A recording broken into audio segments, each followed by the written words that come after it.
Guruvayur Sreekrishna college മലയാള വിഭാഗം കോവിലൻ ട്രസ്റ്റിന്റെ സഹകരണത്തോടെ കലാലയ വിദ്യാർത്ഥികൾക്കായി സംസ്ഥാനതലത്തിൽ ഏർപ്പെടുത്തിയ കോവിലൻ കലാലയ കഥാ പുരസ്കാരം പ്രഖ്യാപിച്ചു.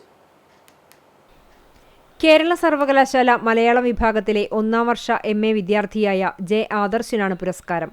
സർവകലാശാലകളിലെയും വിവിധ കലാലയങ്ങളിലെയും കഥാരംഗത്തെ പ്രതിഭകളെ കണ്ടെത്തി പ്രോത്സാഹിപ്പിക്കുന്നതിനുവേണ്ടി ഏർപ്പെടുത്തിയ പുരസ്കാരമാണിത്.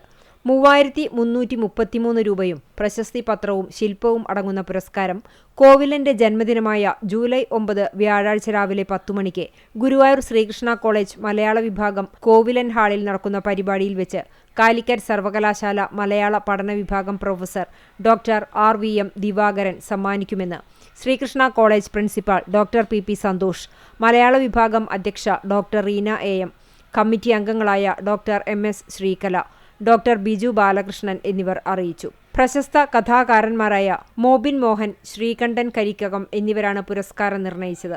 ആദർശ് ജെ എഴുതിയ കിനാക്കടൽ എന്ന കഥയിൽ പുതിയ കാലത്തിന്റെ ഭാഷയും പ്രമേയവും ആഖ്യാന പരീക്ഷണവും പ്രകടമാണെന്ന് ജൂറി വിലയിരുത്തി.